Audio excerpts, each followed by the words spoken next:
dang, dude, you were supposed to be Batman and you were totally Robin. Like,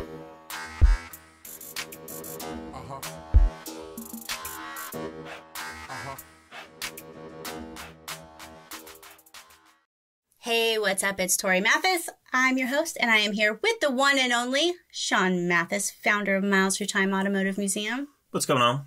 You know, Sean and I are both small business owners, and for a really long time, I was a solopreneur. Sean also, for quite a while, it was just kind of you running the show. And so I know a lot of our audience is solopreneurs as well, service professionals, and I think that it's important to note that there's some differences in how you run your business if you're doing things on your own versus, you know, if you have an established team. Being a solopreneur or a service professional, you get to this point where you're always doing things yourself. And I think it's really hard to let go of that. I bootstrapped for a really long time, so I definitely know how that is, meaning I did everything. Every single hat was mine for a really long time. And even now, because I'm somebody who wants to keep my team small, I probably do more than I need to do. I do still try to find things that I can delegate to Sean, to my assistant, but it's really easy to get caught up in these things that I feel like I need to do. And I know Sean has the same thing sometimes that, you know, we talked about before that when Sean started the museum, he was the guy that took the money. Sean could never grow his business if he was always the guy that took the money, because that little small task, that worker bee task, that there needs to be a body there, does not need to be Sean. And if it is Sean, then Sean's not available to do the big things that business owners need to do. And so if you're a service professional, or if you're a solopreneur, or if you have a really small team, like, that's cool. But if you want to grow your business and get a little bit more time freedom, a little bit more money freedom, then there's going to have to be some tasks that you let go so that you're not constantly the worker bee. Yeah, I think the hardest part for people is to try to figure out what are those tasks, especially the very first ones, to let go. You know, once you've let go of a bunch of tasks, it's super easy. You do that, you do that, you do that.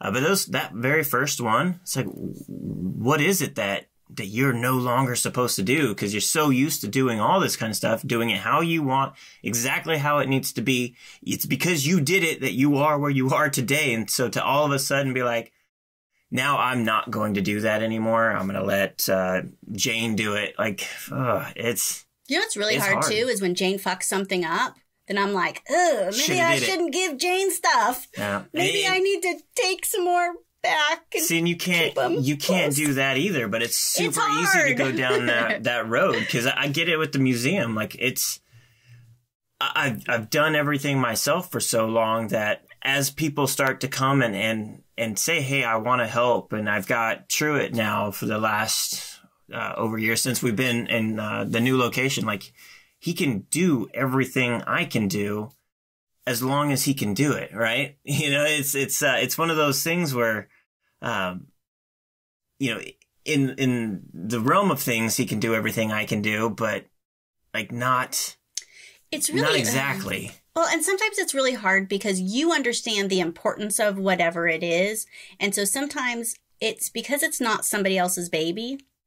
They don't really have the same importance as you do, or maybe they just don't realize the importance. Because there's been lately, you had like some meeting people, or Truett did a radio show not that long ago. So that's been huge to be able to have him do that kind of stuff. Like, I can't go do all those things, but because I now have somebody that can represent on the same level as me, like, if I don't need to be the one to do it, I will send him to go do it. And it's huge. It's so much off my shoulders. There's been, and still now I'm realizing that there's things that I do that all of a sudden I'm like, why am I doing these things? Like, this is totally something that Sean could do, because some of the things that I do, Sean has taken off of my plate so that I can go and do things that are more big picture things that only I can do. And I think that that is a good place to start off when you look at the things that you have that maybe you can start to get some stuff off of your plate, is look at the things that are very repeatable. Look at the things that you have already worked out the entire process for, so that you've gotten it to a point where the details are worked out that you could hand it off to somebody else in order for them to do it now. Maybe it's things that don't take a huge, I don't want to say skill level, like not that Sean doesn't have skills. Sean's got skills. But maybe the particular, like for me, it would be like design, maybe like high level design things Sean might not be able to do. But once I figured out the design and I figured out all the details and worked out the process, then I am able to give it to Sean, and then he can take care of just the small level stuff.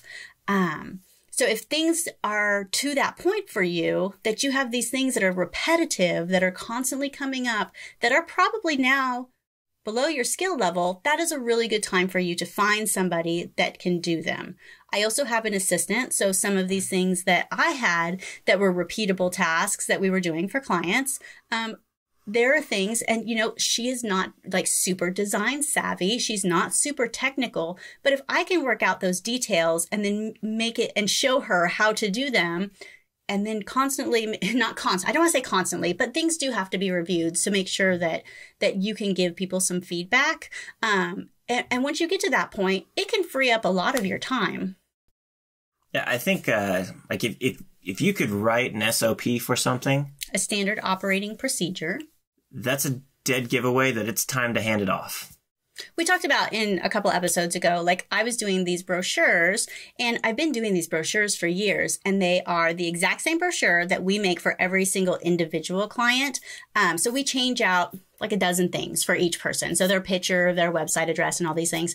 I did them for years. And not that they took me a long time, but the fact is they took me time. And it was something that I would do multiple of them every single week. So if you add up the amount of time that I spent just doing these brochures, that again did not need to be me, that means that I had to stop doing whatever I was doing, pull up the program that these are in, get those done, export these. Like there's all these different steps that I think people don't realize, well, it only takes me 5 minutes.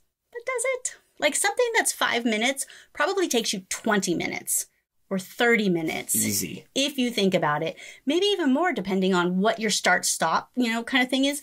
Even if you're like the fastest, the most proficient, productive, like there's costs there. Start and stop costs are usually a lot higher than you think. And I'm the kind of person that I underestimate the amount of time it's going to take me to do things. And I don't think of all those extra things because maybe it does take me 5 minutes, 10 minutes to make these changes. But again, I have to shut down whatever it is I am doing and start up the program. I have to export the files. Then I have to email people. Then I have to upload files for them. Like there's all these extra things that it's really easy to overlook all these things. And these are things that Sean does a fantastic job of, because Sean is super fast at doing things that just need to be done and need to be done the same, and is really, really good at that. So finding these things that you can push over to somebody so that somebody else is taking your worker bee stuff, because as a solopreneur, as a service professional, you only have so much time, and your time is probably what's making money. So you need to be more on money making or promoting or getting more people to know about you, building relationships. Like there's all these things that are more important for you to be the person doing than, doing all the worker bee stuff, because you only have so much time. And it goes across, like no matter what your business is, whatever your industry is, if your business is making pizzas and your passion is actually making pizza, don't make yourself be the person that takes the orders and takes the cash and does all that. Get somebody to do that so that you can make the pizzas. Because if you go and you're taking the cash or taking the order, then taking the money, and then go back and make the pizza, and then somebody else calls and they place another order, and you got to step away from making that pizza, and you do it. Like if you think about it, you will never complete that first pizza. Because by the time you put the spoonful of sauce on there, you're back on the phone taking the next order, and then it just repeats itself, and you can see you're never going to get it done. And sometimes when you're starting, like we totally understand, like Sean had to be the guy that took the money at first. Well, it's because nobody else came in, right? It had to. I had time for it. Well, you did have time for it, but like in a startup, we understand like not everybody has like these angel investors things. Like I bootstrapped forever. Like I didn't have the money to go pay a shit ton of people, nor do I even want to employ like a shit ton of people. Sorry, like that I don't. But there's going to be times that you are going to have to do these things and you are going to have to wear all the hats. But if you want to grow, you can't always wear all the hats. I'd say I still wear all the hats for Miles Through Time. I'm still bootstrapping this thing. It is a slow process because like you cannot just be like, magic, here's money to pay somebody to go do it. Like it doesn't work that way. So yeah, you are going to have to do it, but it's being aware of what it is that you want to do and be aware that you could get somebody else to do these things and work on trying to fill those roles. Torie for years was doing everything for herself before I was ever even capable of coming on board and doing anything at all for her. And so like, and even then, like it's constantly, I get more things that she then has been doing for years, but never even thought that, hey, this is something Sean can be doing. And so something new will come onto my plate and I can do it. But we don't have time to sit down there and be like, well, here's all the tasks that Torie does on a daily, weekly, monthly basis. And start, checking things off and giving them to me. Like, it doesn't work that way. But it kind of has to. And I have done that because I've talked about my planner. I super love my planner. And when I'm writing down all of these things that need to be done, and I find that I'm writing them every single week after every single week, like the brochures, like that is a sign. Like, so I know what stuff I'm doing all the time. And if you don't realize what you're doing all the time, like Sean said, it's hard to like maybe you need to write down all the things that you're doing because maybe you're going to start to realize, oh my gosh, I'm doing so much. Like writing them down, it takes a while though, like to go, okay, holy cow, this is totally something that is repeating that I don't need to do. Well, and then there's some things like, for example, like we've been doing the podcast now for over 100 episodes, and I really wanted the podcast to be transcribed. I look into the cost of like having it done. And for right now, like that is not an amount of money that I want to pay to have somebody professionally, Fiverr or whatever, to have somebody professionally do it and come back because it's not really important, but it is content that we're creating. We talk about like if you put the content on your website, it's good to actually have the content in words because though there are some software developments that are coming out that can grab content out of different things, words are important for search engine optimization. So I thought, if we could have all of these words that are spoken in like actual text for SEO and for maybe people that wanted to read it, like if that's what you wanted to do, that those were available. And so looking at that, I did a couple and oh my gosh, like not what I need to be doing. Like I'm a little bit better at like totally not Torie's job. Like, and I realized that. And Sean said like, maybe just not do it for now. And so for quite a while, I didn't do it. And then, some things came off of my assistant's plate that, some things cleared up that now I have her doing it because it is a perfect thing for her to do. Why? It's not high skill. It doesn't, she didn't have to go to some fancy training for it. It's something that I can totally block out the entire process. It's completely repeatable. There's 2 episodes every single week. So it's not like, because I think it's really hard to give people something that they only do once, like once a month. Like if I had Sean do those brochures only once a month, I forget how to do them. Sean don't remember how to do those. Like that's not his wheelhouse. But if it's super repeatable and you can make it where people can do it so often that they don't have to think about it, then they kind of make their own little process of doing it out of your process, then it's a perfect thing for you to hand off. So now, doing the 2 episodes a week, this is something that she can absolutely do. And so it got to that point where then I was able to take it on. And so if you have these worker bee type things, not only is it things that you do, but maybe it's things that you don't need to take on until you can have somebody else do them. Because I'm really good at that. I want to do all these things. I have all these great ideas, but like now might not be the time for every single one. So it's one of those things like you have to see if it's actually something that's worth either you doing right now. Maybe it's something you shouldn't even be doing at all. And there's nothing wrong with saying like, this is not something we're going to do anymore because you just don't have the bandwidth for. So all of our words are being recorded? All of our words are being recorded and put in down in like actual type. This one, Best this one. Marketing podcast for entrepreneurs. That word's going to be out there.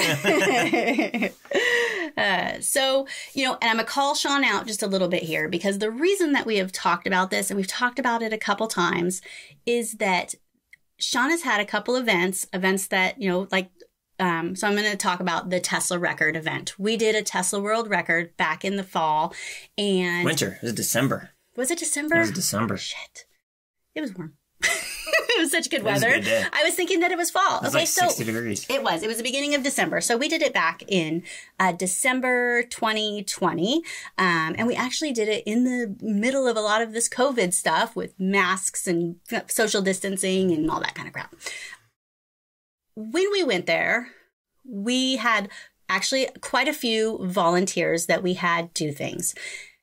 Sean was the face of this event. Sean made videos for the event. Sean made posts. Sean met with all kinds of people. I did a little bit of it, but I got my own stuff going on too. So Sean was the face of this event. It was attached also to Miles Through Time. And it was something that Sean really spearheaded. The day that we did it, however, and we didn't really realize this because we're pretty good at going back after we do something and look and saying like, what went well? What didn't go well? What could we do better? And then try not to beat ourselves up about it, because it's super easy to do, because hindsight, right? Like, it's always really easy to be like, we should have done this, that. Well, everybody does the best they can in the moment and shit happens sometimes. So things don't always go the way as planned. However, the day that we went out there, somehow Sean ended up getting the job of registering cars. Checking cars in. So we ended up having software that we could use that was a little bit easier, because every single car that came through we had to have their VIN. We had to have all this information on every single one. So the check-in process was really important to make sure that every single car, we had every single thing for.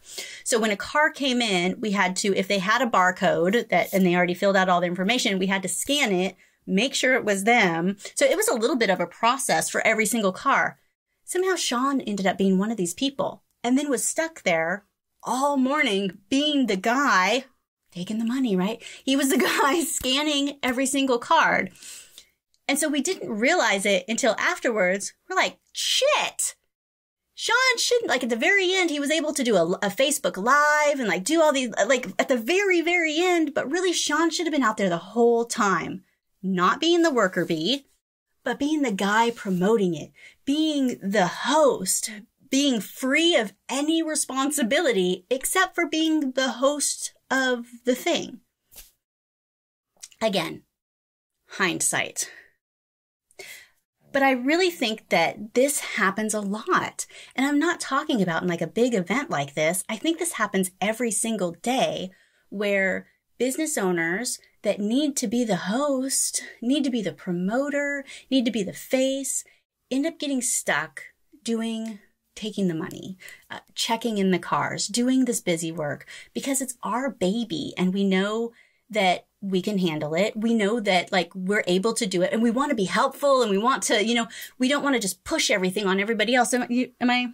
Oh, absolutely. Like I want to do everything that I possibly can. I want to feel like I've contributed and do things. And that's got to be what, like, anybody that gives a damn about what it is that they're doing wants to actually do it. And it's hard to put yourself in that mentality of like, I got all these other people in place to do everything that needs to be done, so that you can then step outside of any like specific task and really just interact with your customers or whoever it is, whatever it is that you're doing, like the Tesla. If I would have just been there, and acted like a host of the actual event and met with people and did like, that's what I should have been doing. But I mean, we never did anything like that before. So, I mean, the knowledge gained from that is massive. So hopefully, you're listening to this and you have something like that plan in the back of your head to do in the future. Realize that you don't need to be the one doing all the piddly tasks that just need to be done by anybody. Are we talking about piddles again? I said piddle, huh? Yes. Yeah, I didn't even realize it. How about that? I know, piddle. It's a thing now. The piddles are a thing. You know what I think about? You were talking about like a restaurant and like being the pizza guy, right? How great is it when you go to a restaurant and the manager or the owner comes out and talks to you? That's know? what I was thinking in my head too. Is Were the you? story, Yeah. not necessarily like that one. The pizza guy, like he wants to make the pizza, and that's fine. Like you're not personable, it's fine. But really, you still should, like, you got to be the host. It's Right. you. It's your thing. People are going to connect to you and be like, man, the pizza guy came out and asked how I was doing. But at the same time, like literally, if that pizza guy does not want to be that person, hire somebody to be that person. It doesn't even necessarily have to be you, because it's fine if you're an introvert and want nothing to do with that kind of stuff. It doesn't change the fact that your customers or clients or people interacting with your business and whatever, situation it is, they want that contact. They want to feel special. And the best way to do that is to have somebody, welcome them and make them feel like they're super appreciated for even being there. Well, and that's why, like, when we're at Miles Through Time, like, I want people to know that Sean is the owner. Because I know when we did events before and Torie ended up being the person that took the money, people didn't know who I was. They thought I was some chick, that worked behind the desk, And I know that especially with Sean looking younger, that people think that you're just some dude that, like, you're working for, somebody, or you're somebody's son or something like that. But there is that specialness when the owner is the one talking to you, when you have that direct connection to somebody, because a lot of businesses, that's not something that happens. And I think when somebody can talk to you and to be connected to you and you're the host, like, I think it changes the dynamic. And I think that the connection that builds is not something that somebody else, unless they are hired to be that person, like if it's just the waiter taking the order or whatever and like, hey, how's your food? Like, that's not making you feel special, because it's just like what's supposed to be. But if the owner came out and talked to you specific, but he has to say he's the owner. He has to say that he's the manager. You know what I mean? You have to announce that title in order for it to mean anything. Otherwise, I'm just some chick that's taking money. Like, people didn't know who I am. And where people sometimes don't know who you are. And so I think that it's important that you let yourself be known that you are that person. Yeah, and I mean, really, I was trying to think of celebrities that the vast majority of people would know, like Leonardo DiCaprio, right? Big celebrity. Angelina Jolie, Brad Pitt, all these big actors, like, they are celebrities to all these people because of what they do. Well, in your world, in your business, you are the celebrity. You're not as big as the Leonardo DiCaprios, but when that customer walks into your pizza joint, you are top dog. You are the celebrity. I mean, and it makes people feel special that you're even taking the time to go, hey, thank you for coming here. And if you had somebody else doing all that stuff that needs to be done, the piddles, the busy work, right? And all you had to do is greet people and say, thank you for coming. Like, you don't have to worry about, I got to get back to the kitchen. All that stress is gone. You just shoot the shit with people all day. Like, how awesome would that be? Like, that is freedom of creating your own business. You're creating something and just getting to enjoy the benefits of it and not have to do any of the actual, other stuff, unless, of course, that is the part of it that you want to do. However, like, even if that's the part of it that you want to do and you want to be a busy beer, maybe you shouldn't be a business owner. I'm sorry. I said it. Like, you shouldn't. If you want to grow something more than what you have, if you want to actually be an entrepreneur, like, you cannot be just the worker. Like, if all you want to do is make pizzas, maybe somebody else needs to do this. Maybe you get a job somewhere, honestly. That's a super good point. Maybe you shouldn't be the business owner, because you have to promote. You have to make those relationships. You have to make those connections. Like, it's more than you sitting there just doing the work. That you literally, you don't have much of a choice. You need to be the celebrity of your business. And if you just want to be that worker bee, then, like, somebody else that is the celebrity of their business wants to hire you. Like, they want somebody like you. To be a diligent worker that they can trust. Yeah. That loves the craft. And it's okay to be somebody's number two. Like, you don't have to worry about all the other headaches that come with actually being the business owner. I mean, Torie's business is Torie's business. I am her number two. I say it all the time. She's Batman. I am Robin. I don't want to run that business. I don't know how. Take that, cousin Chris. You hear that? Finally. I'm not Robin. Growing up, I was always Robin, and finally I get to be Batman. And you know what? That means I have to step into Batman. I can't be Robin and have Sean be Robin, and both of us like sit back and be Robin. Like there has to be a Batman. There has to be the one out there doing the promoting, the greeting, because you both can't just sit back and be Robin. No. Big stuff isn't going to happen.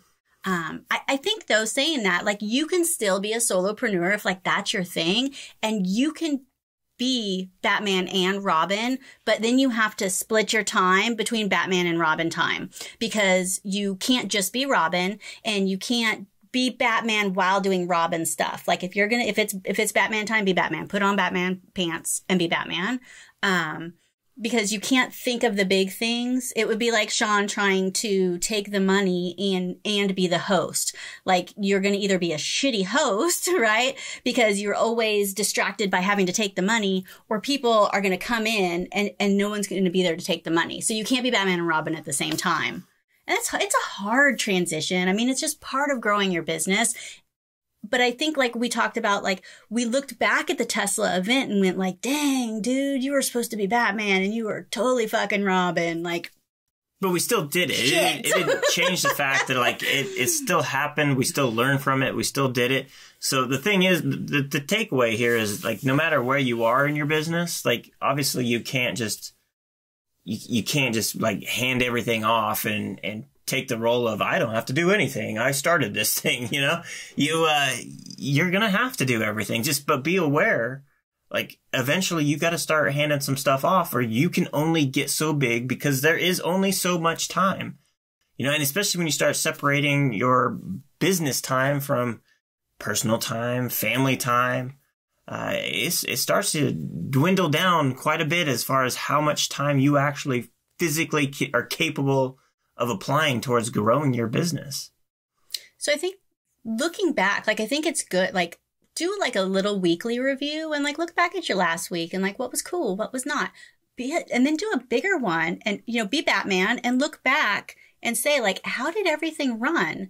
And I think sometimes like we do it well when we have a big event, but maybe we don't do it as good in like the day to day. And maybe if we did take a look and said, hey, Torie, like what are your tasks? Like what could Sean do? You know, and had more of that reflection time to be able to streamline a few things. Or maybe Sean looks at my list and goes like, why the hell are you even like if I was transcribing, you would be like, why the hell are you like, it's not something it's important. Like that would be something bad if that was a Robin task that I was taking on. Right. Yeah. So having that time of reflection to look at what you're doing, to look at what's been happening, to look at what tasks you're doing and like what hat you're wearing or, you know, whose pants you're wearing. Like maybe you're wearing the wrong pants. And if you are a solopreneur, you are trying to do this with a really small team, you really need to make sure that you are not Robin all the time, because Robin can't grow a business. Robin can get a lot of shit done, but it's not the shit that needs to be done to grow the business. I'm sorry, I didn't want to put you on the spot. True that. But I think it's important to, you know, take a look at those types of things. And again, it didn't mean that the event was bad. It just meant that we could have did something better and we had never done it before. Like we didn't know. And we'll probably have other events that the same kind of stuff's going to happen. But at least putting it out there and always trying to do a little bit better and get a little bit better and streamline things a little bit more and not beat yourself up if you have the wrong pants on. It's okay. It's okay. Do you know I have my magazine out? You can grab a copy of Smart AF. It is actually a printed copy now, not just a digital copy, which you could always have got at TorieMathis.com. You can also go to smartafmag.com and get this baby in digital for free, or you can buy a paper copy of it. Ooh, it's fancy. Ooh, super fancy. We have other things at TorieMathis.com too, like all kinds of really great resources that you can use to grow your business. And if you didn't know, we have new shows every Tuesday and Thursday, and you can come and join us. You could subscribe, right? You can absolutely subscribe. Holy You can go cow. to TorieMathis.com, subscribe. I will let you know when all of our new episodes come out. I do like a nice recap email at the end of the week and tell you what's new on the blog, some new resources, some tools we have, and of course, what episodes we have coming out.